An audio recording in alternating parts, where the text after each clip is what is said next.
on propose la démarche à prendre. Monseigneur doit s'exposer et le référent du séminaire qui représente nos équipes de prendre le temps de porte-parole. La première partie de cet échange portera sur le pacte social dans son approche opérationnelle, mais aussi on nous donnera l'essentiel de ce qu'a été la rencontre des deux églises avec les chefs de l'État, de quelle partie aussi. La deuxième partie portera sur les enseignants qui vont échouer dans le livre. Et nous remercions d'avoir répondu à cette invitation. Donc, vous êtes très nombreux dans le séminaire, secrétaire général de la commission justice secrète et le porte-parole du livre. Merci beaucoup. Bonjour, chers amis. Je réponds très rapidement, comme l'a dit le modérateur, vous présenter en ce qui me concerne, vous avez appris à ce jour, nous avons été reçus par le chef de l'État, du président de la République, et après cette rencontre, nous sommes déjà en train de rencontrer d'autres acteurs, notamment ceux de la composante politique et aussi de la composante société civile. À l'issue de ces rencontres, nous aurons très certainement d'autres états qui vont nous être présentés. Et en ce qui me concerne, je voudrais d'abord commencer, comme je l'ai dit plutôt, commencer par présenter la philosophie opérationnelle. Alors, le pacte social pour la paix, le pays a une approche mixte. Cette approche est à la fois interne, concerne les aspects internes. Le pacte vise la construction du consensus national autour des valeurs ontologiques de Ubuntu et qui ont fait preuve dans l'histoire de notre pays en ce qui concerne la résolution des conflits politiques ou militaires et même des conflits ethniques ou communautaires. Donc aujourd'hui, nous avons une bonne expérience à puiser à partir de cette approche de Ubuntu qui passe éventuellement par la discussion ou alors par le dialogue. Parce que le concept de dialogue devient évolué à un moment au niveau de l'imaginaire politique. Donc, retenons ensemble que notre démarche, en ce qui concerne ces projets ou ces initiatives, vise principalement à construire un consensus national. Et ce consensus national vise quel objectif? A pour objectif, c'est de voir dans quelle mesure nous pouvons régler tous les problèmes que nous connaissons aujourd'hui, mais dont les origines ou les causes remontent de très longtemps. Dans l'analyse de notre approche, nous avons refusé de rester uniquement sur les contextes immédiats. En fait, on dirait vouloir résoudre les problèmes des individus. Parmi les critiques qui sont formulées à nos différents formats de dialogue, y compris le dialogue des scientifiques qui a débouché sur l'ordre constitutionnel en vigueur, d'aucuns disent que les dialogues au Congo visent de résoudre les agendas des acteurs et des protagonistes. Mais par conséquent, une fois que les agendas des individus trouvent satisfaction, l'essentiel est oublié, le pays est oublié, la population est ignorée et le cycle se maintient. Et c'est ce qui alimente d'abord, et d'ailleurs toute la polémique aujourd'hui, quand on apprend l'initiative, les gens se disent encore un dialogue. Pourquoi les dialogues? Parce qu'on va encore se partager le poste, et donc c'est ici l'occasion pour nous de clarifier les choses. que l'approche que nous mettons en place, cette initiative, ne vise pas le dialogue comme on en a l'habitude, on va réunir les acteurs, on ne réfléchit pas sur les fonds de questions, on prend les agendas, les mémos, et puis on s'arrête. Nous, nous sommes dit, mais tiens, le père spirituel, en analysant la situation, il n'est pas l'ancrage historique de l'Église, se sont dit, il y a des faits qui se répètent, parce qu'on n'a jamais eu le temps de faire un arrêt philosophique, un arrêt intellectuel, pour analyser profondément les causes de ces conflits et proposer des solutions idoines. Donc, la première dimension, lorsque nous allons réfléchir à l'interne, en vue de ces consensus, les questions ne seront pas seulement abordées autour de qui dit révision constitutionnelle, qui dit gouvernement, qui dit détournement, qui dit M23, mais les questions vont aller en profondeur. Tout le deuxième objectif serait de réfléchir sur des thématiques qui sont déjà identifiées et qui vous seront certainement présentées par mon collègue tout de suite, pour que vous sachiez les formats que nous mettons en place, les forums que nous voulons mener, va partir des réflexions qui vont être développées par des techniciens, par des experts, par des scientifiques, de tous bords, qui vont, tout en s'émancipant des appartenances politico-religieuses ou même culturelles, mais restant dans un agenda objectif que nous continuons à rêver comme étant l'idéal du vivre ensemble au Congo, et ils vont réfléchir, ils vont analyser profondément et à l'issue desquelles réflexions découleront certainement des propositions. Donc ça, c'est un élément important et ne continue pas. Et le troisième objectif que nous utilisons ici, c'est d'éduquer la population. Aujourd'hui, notre effort social est fragilisé, et même le spectre du tribalisme aujourd'hui a pris beaucoup d'ampleur. Nous avons des frustrations, nous avons des conflits ethniques, des conflits communautaires, nous avons des conflits politiques, et maintenant nous avons des conflits militaires ou des conflits armés. Et donc, le travail ici vise aussi la dimension de la durabilité. Il ne suffit pas seulement de résoudre les problèmes de ceux qui sont aujourd'hui belligérants ou les conflits que nous vivons, mais nous voulons poser ce qu'on appelle les lignes fondateurs de notre nation. Quelles sont les valeurs qui justifient notre raison d'exister en tant que peuple? Quel est notre rêve idéal pour devenir une grande nation? Sur base de quels fondements nous reposons notre héritage en tant que nation et en tant que peuple? Voilà une vaste campagne d'éducation civique qui va être lancée dans un horizon au-delà de ce que nous parlons aujourd'hui en tant que crise, pour donner un caractère durable à cette paix. Donc ça, c'est la dimension interne qui se résume par la construction du consensus national qui nous permettra d'analyser et d'aborder les questions. La deuxième dimension, c'est la dimension minérée au Congo, des ressources naturelles au Congo, constitue un vecteur important qui attire la convoitise des passants l'objet de guerre.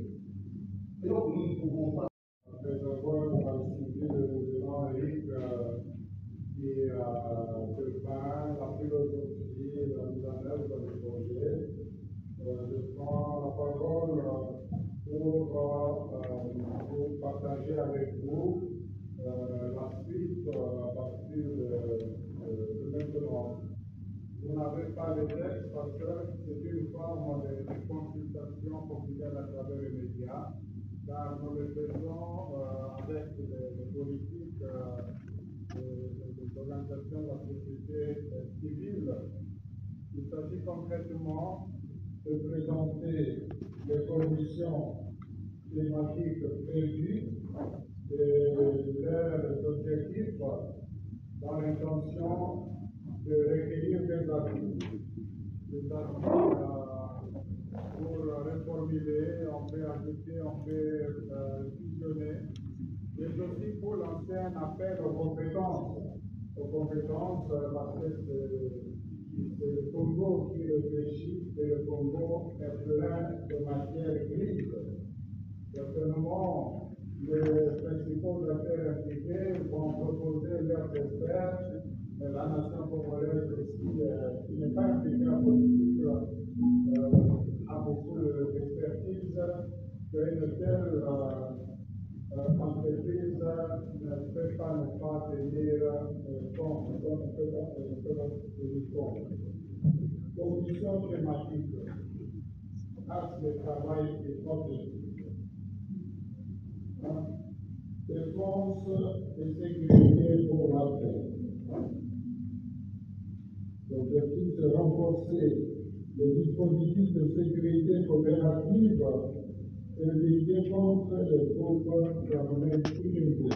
Je pense que c'est demain pour vous dans les médias, les textes qui pourront servir de référence après avoir tenu compte des quelques interventions que vous avez ici. Deux, diaspora congolaise engagée pour la paix.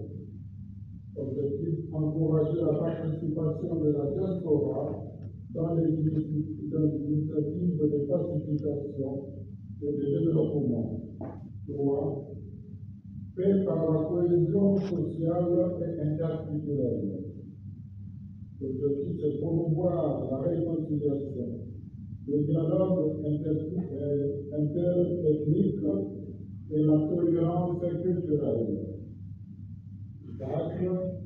Paix par l'économie transfrontalière et le co-développement. Objectif, mettre en place les mécanismes d'intégration économique favorisant la stabilité et la coopération régionale. 5. Paix politique, institutionnelle et diplomatique. Objectif, renforcer les cadres de coopération interétatique et la gouvernance démocratique. 6. Commission artistes et sportifs pour la paix. Objectif, utiliser la culture et le sport comme outil de sensibilisation et de rapprochement des populations. 7. Plaidoyer mondial pour la paix. Objectif, mobiliser la communauté internationale en faveur de la consolidation de la paix en RDC et dans les Grands Lacs. 8. Universitaires, chercheurs et écrivains pour la paix. Objectif, de contribuer à la production de savoir et d'analyse pour une paix durable. 9. Infrastructure régionale pour la paix. Objectif, développer les infrastructures transnationales, routes, énergie, voies ferrées, favorisant l'intégration de la stabilité. Je le répète, il s'agit là de propositions et le secrétariat technique est ouvert à recueillir les avis et considérations qui pourraient permettre de les amender et de vous proposer quelque chose qui pourra servir de référence de cette commission.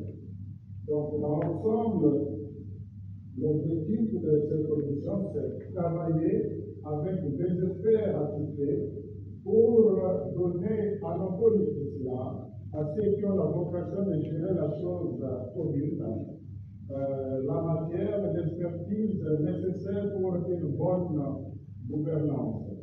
Comme a dit le révérend Eric, vous aurez compris dans la projection des commissions qu'il ne s'agit pas de tenir avant tout compte des agendas de ceux qui veulent diriger le pays, mais plutôt le bien de la population, de l'intérêt du pays.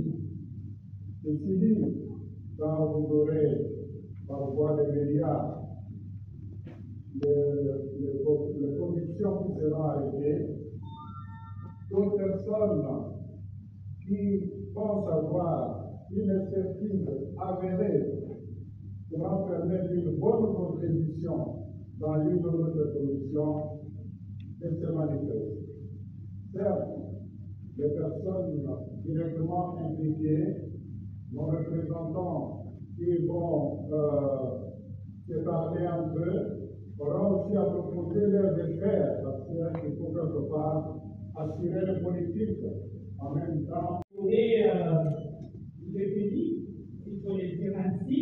Est-ce que c'est dire clairement que vous allez vous rendre dans le Nord Kivu, à Goma, pour rencontrer M. Corneille Nangaa et la suite des l'entretien 23? Et pour finir, les négociations entre Kinshasa et M23 ont lieu. Est-ce que c'est pour déterminer une période de transition? Est-ce que c'est pour un gouvernement d'union nationale ou pour autre chose? Merci.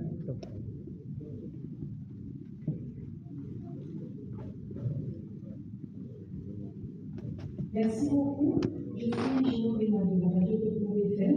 Nous avons suivi je ne sais pas comment on les appelait, mais il y avait des hommes de Dieu qui se sont réunis, ils ont fait une déclaration.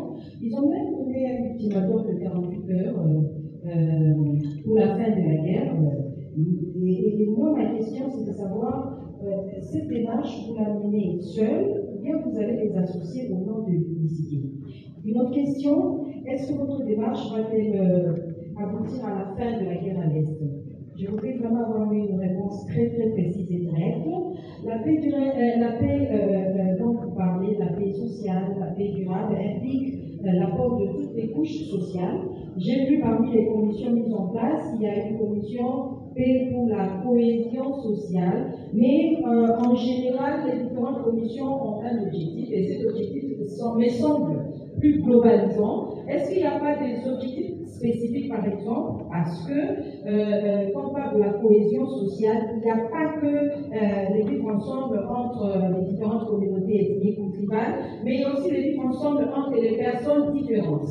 Par personnes différentes, je vois les personnes en situation de handicap. Malheureusement, je n'ai pas entendu leur implication, alors que ces personnes représentent plus de 15 millions des Congolais. Les universitaires, il y a une commission par rapport à ça. Oui, les enseignants de l'enseignement primaire, secondaire et technique ne sont pas-ils des experts qui pourront être associés? Merci. Pour la première question, quelles sont les garanties obtenues des acteurs rencontrés? Il faut dire que notre entretien avec le chef de l'État, parce que je vais commencer par là, a connu un succès, peut-être que nous sommes sortis avec un consensus autour de l'acceptation de l'initiative. Mais au-delà de ça, il y a une question de fond que vous soulevez. Je pense que